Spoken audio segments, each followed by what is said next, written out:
Spider-Man to me, like to many others, is one of my favourite superheroes ever, whether I've been subjected to him through all the live action movies, comics, animated TV shows, and the video games. He managed to come out on top as a true superhero to me. So after clicking on the video, you're probably wondering why the fuck Spider-Man PS4 isn't in the title. Well, to me, Ultimate Spider-Man succeeds in a lot of ways that the beloved holy grail that is Spider-Man PS4 doesn't. Don't get me wrong, Spider-Man PS4 isn't by any means a game I don't like. I actually love this game. I've spent too many hours to count, of which those hours are shared between 3 separate platforms. But then again, you're just a cheap fucking knockoff. Ultimate Spider-Man has this distinct charm where it's able to come above its weight class, yet still deliver an amazing Spider-Man experience. Or should I say, Ultimate.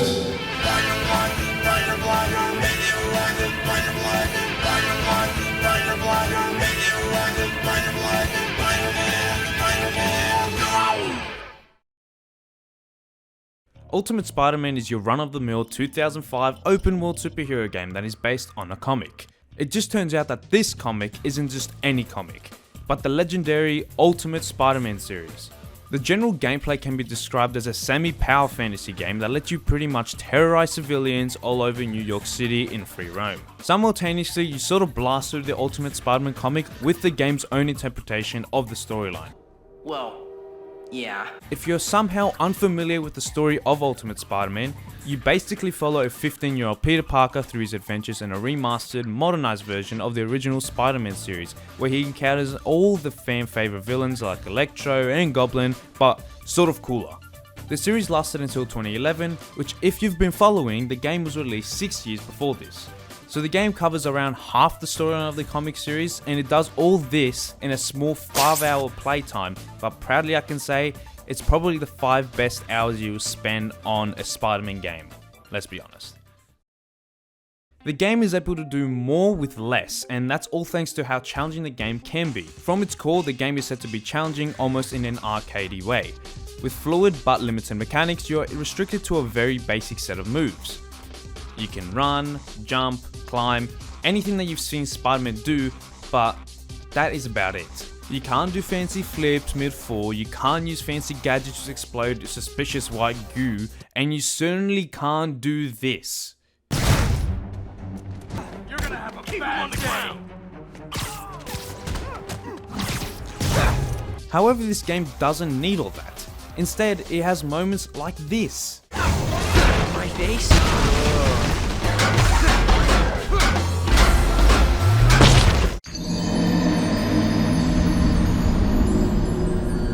All this accumulates to a challenging yet satisfying, almost arcade-like experience of Spider-Man. This is all thanks to the fact that these basic mechanics are super solid. For instance, there's this double jump mechanic, but it isn't just your average double jump. It is the double jump. Back in my day, this is what cranking 90s looked like. Genuinely, do you know how fun this shit is? You don't need your hyper-realistic physics and swinging, you just need the double jump button. Who needs these haptic feedback control sensations when you can get the sensation of flying a fucking AC-140 just through this one jump button? I'm just saying.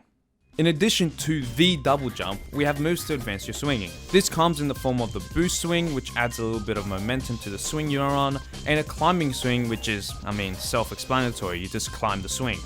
You practice all these moves for a bit as well as combining them, you ultimately become Spider-Man, performing what seems like complex moves effortlessly.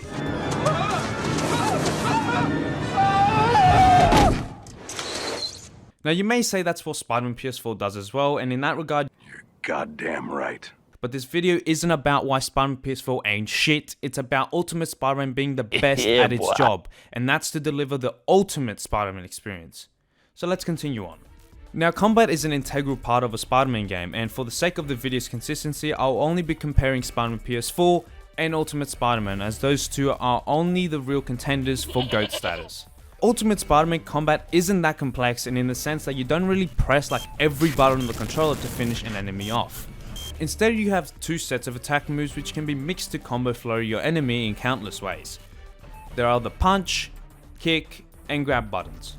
With these buttons, you can combine with each other, with a jump button or web button in any order you prefer. This can make not only every fight scenario different, but also more in depth. Another thing which may I add to this combat is the enemy AI. Not many Spider-Man games in general have the AI block a set of moves if you repeat them. Shocker, I know. This game makes you use said variations to perplex the enemy and beat them effortlessly, obviously as long as you know what you're doing. All this on top of the fact that you can't even regenerate health like some games. This adds a challenge to the combat which makes the player think about what move to use and when to use it. This is where Spider-Man PS4 comes in. The combat isn't necessarily any worse, as you do also get the additional gadgets in your arsenal, so I guess that's a plus over Ultimate Spider-Man. But the fact that you can't go through fights without having to worry about getting hit or shot because of the fact that you can regenerate health is just a bit meh, if I'm gonna be honest. I'm not asking for Dark Souls Spider-Man, but at least give some challenge to the player so they don't just highball every fight they go into. With all this said, you can use the excuse that Spider-Man PS4 is in his mid-20s and all experience compared to a young teen in Ultimate Spider-Man, but that doesn't necessarily change the game for what it could have been. But hold on, isn't there another character which can play as in Ultimate Spider-Man? Was it some lousy, weak, useless ass? No, wait, I remember, I think he was black? No? Oh yeah, that's right. I don't know what happened. I don't know how many days passed. I don't even know how I'm still alive. If you could call this alive. The beauty of comparing these two specific games is that they surprisingly share a lot of things in common. One such similarity is the side characters. Now I'll begin with the less exciting one, and that's obviously Venom. You serious? Nah, I'm just kidding. Let's talk about Twinkie D and Twinkie Do over here. Now there are a total of 8 missions excluding the DLC that you get to play as these two characters, which honestly is too much for a Spider-Man game. Majority of the time you're sneaking around some sort of base, and in the latter end of the game, you get to tase a few goons here and there, Karen style, that's it. Nothing else. Most people can agree with me when I say that this game could do well without them because they don't add much to the whole Spider-Man experience. On the contrary, Venom is far more important to the story of Ultimate Spider-Man. I mean, he is even in the goddamn cover of the game. Treyarch did an amazing job in integrating Venom as both an anti-hero and a villain. Gameplay is not only a refresher to the Spider-Man experience, but also an amazing interpretation of the big black thick fuck. Actually feel like you are Venom. In comparison, MJ and Miles literally feel identical, and not only that, they are freaking twigs compared to the thick build of Venom.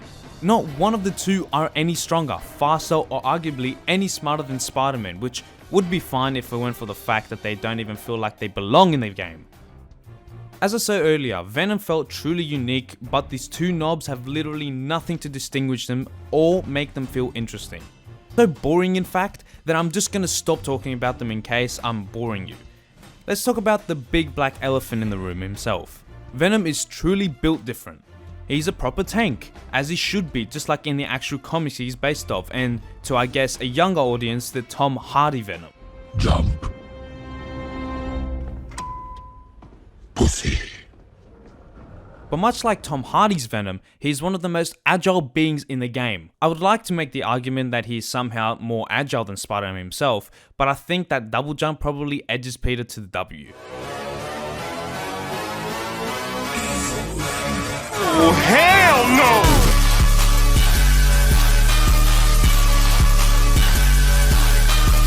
Venom though does have his own way of traversal.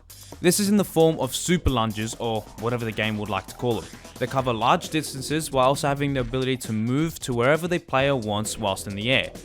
In addition, you also get a less exciting web zip similar to Spider-Man's, but majority of the time you're not really using it as it's more of an adjustment of position than to speed up your movement. And to move on to a more exciting aspect of Venom, the combat. Venom is very similar in inputs like his best pal Spidey. There is a punch, kick, grab buttons, but here they're a little bit more aggro.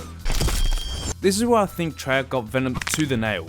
Not only is he this behemoth that rampages around the city trying to cause maximum carnage, but he's also so merciless to his victims. Especially to the fact that you don't even web your enemies, you eat them.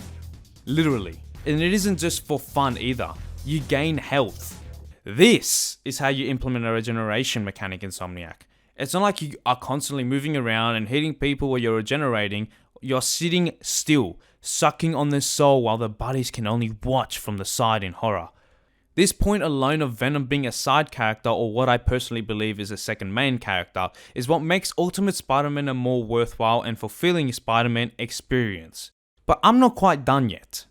When we were told back in early 2018 that there were going to be a plethora of villains from Spider-Man's vast villain gallery, Think you're gonna have to play How about this? I'll ask it like this. About how many villains are in this game? more than you've seen so far. More than 10? More than you've seen so far. More than 10? fans were excited and so was I. The thought that maybe we would have dynamic, hard-fought boss fights was a thing of the past, so to finally have that opportunity again in a Spider-Man based game, I was ever more intrigued. Come release date and a few hours of game time and there were fuck all bosses, and the ones that were given were lackluster. No brakes? No problem.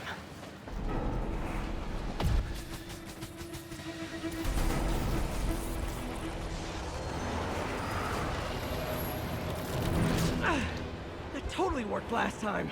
Most people were disappointed as they were given some hope that that boss that was ever more punchable was only able to be punched a few times, all with no flair. As an example, the final boss fight of the game, the one which most people remember from this game, Doc Ock, that had to be one of the most boring, uninteresting boss fights of that game. Literally, throw two things at him, he gets knocked down. Hit him repeatedly, go down skyscraper to get locked in a linear boss fight, dodge, punch, done. How on earth do you end a game like that? Fucking shocking. You are everything I wanted to be!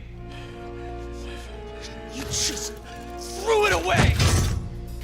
On the other hand, Ultimate Spider-Man had the most dynamic boss fights, which were also challenging. Your first proper boss fight in the game as Spider-Man is the fucking big unit. Oh, no, not that one. This one. Rhino is rampaging through the streets of Manhattan, crashing through buildings, destroying the street itself, and inviting chaos alongside him. When you finally catch up, you make the dumbass punch wet concrete, and then you basically drop a bomb on him. Chasing as Rhino decides to become a little bit of a bitch, you face him for real and he goes ham on you, throwing people's cars and charging head into you, which if you're unlucky enough could kill you within a few hits. The only time you get to attack him is when he's done his cardio for the minute and takes a rest break. That is a true boss fight at hand. A few more minutes later into gameplay and you verse fucking Wolverine. You mad, bro? Stop you it. mad, bro? Get some help. And that's your first run as Venom. That, ladies, gentlemen, and any other fucking term on planet Earth, is how you do boss fights in a Spider-Man game. But let's tone it down a bit and talk about more fun things in the game. Woo! Yeah, baby! Collectibles are something that people sometimes admire as they do add a bit more character to the world they are in, but it is something that people also hate because there are too much of them around. Let's start with Ultimate Spider-Man in this case. When I say I was fucking shocked to see that there were 190 tokens, hidden tokens in the map, I was fucking shocked. There are 3 sets of tokens you can collect around this beautiful city. Comic book tokens, landmark tokens, and the ones I'm personally not too fond of, secret tokens. I've never gone 100% in this game due to these tokens alone, but there are good tokens in this game, somehow. Comic book tokens are what people would genuinely look for in this game, as they are literally the comic book covers of Ultimate Spider-Man issue 1 to 75. You could look through all these from your screen like you would be able to see them at a comic book store back in the day, but with the obvious catch that you can't read them unless you buy them. These tokens would give any reason to a player to go out and get these comics as they are that enticing and inviting when looking at the covers only. That is how most tokens should have been in this game, but you win some and you lose some, oh well. Whilst also collecting these, there are city events of which you have to complete 100 to get 100% in the game. There are combat tours, which are tours to fight bad guys, also 36 to get 100%. And the most fun and challenging races in any superhero game to date, city races. Now these are very similar in the ranking system of Spider-Man PS4, but with the added 4th tier of Ultimate. This tier is fucked. From bronze to gold, the times are somewhat similar in the length, with obviously gold having to be completed in the least amount of time. With ultimate, the gap between it and gold is astronomical. As an example, say the race you are doing is requiring 30 seconds for gold. To properly get ultimate in that race, you would most likely have to get 14. Now you may say that this is outrageous, but honestly it is worth your while. When you complete any of these races with an ultimate medal, you feel like God. The second coming of Jesus. Like you were the inventor of sliced fucking bread. Do you know how good this shit is? Just absolutely gourmet. God damn, Jimmy. This some serious gourmet shit. That's how redeeming, how satisfying these races are. Literally the best racing in any superhero game. No, actually, the best racing in any game, period. Yeah, take that fucking Gran Turismo. You may say, I did all that, but do I get any other cool rewards? Well, hell yeah, of course you fucking do. After doing all that stuff that I've listed before you, you get 5 extra suits excluding the main one. The Arachnoman suit, Hoodie suit, Peter Parker suit, which honestly is the same thing as the other one, but whatever. Wrestling suit, and why anyone will do all this stuff, the black symbiote suit. Now you could explain this story-wise with the fact that Peter in this universe is still a teen, getting his wardrobe sorted, and at that age it may be very minimal, but honestly, if that's not the real reason, I wouldn't even be fussed anyways, because even without those suits in the game, the Spider-Man experience wouldn't change. And for any suit you unlock regardless, you're ever more thankful and appreciative. In a way, having a smaller number of suits allows you to appreciate every single one that you unlock, simply because of the challenge required to unlock them.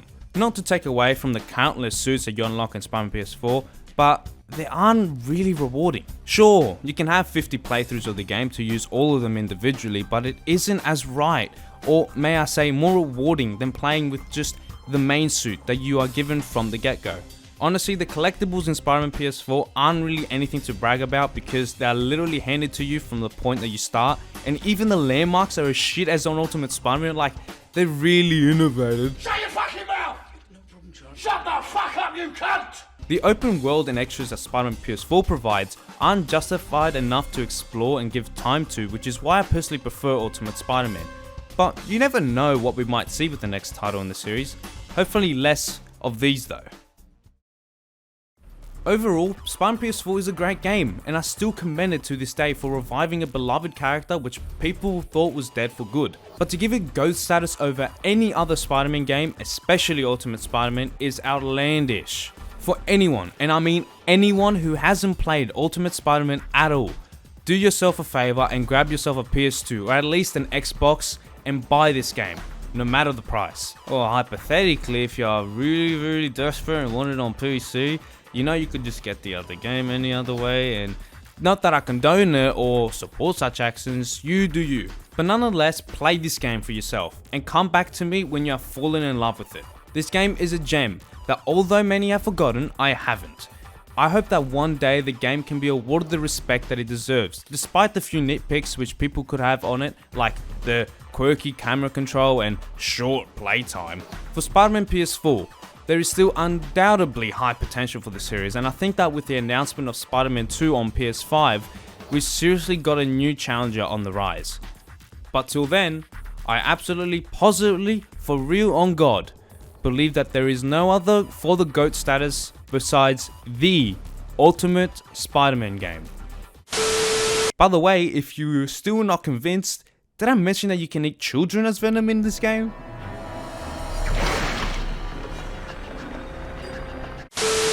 With that said, thanks, I guess, for watching my long ass rant on why Ultimate Spider-Man takes the massive W over Spider-Man PS4. I know all the idiot Spider-Man PS4 fans are gone, so all you smart folks still watching know what to do if you liked what you'd watched. Thanks, and I'll see you again soon for another video. Unlucky Spider-Man PS4 stands. You're fired.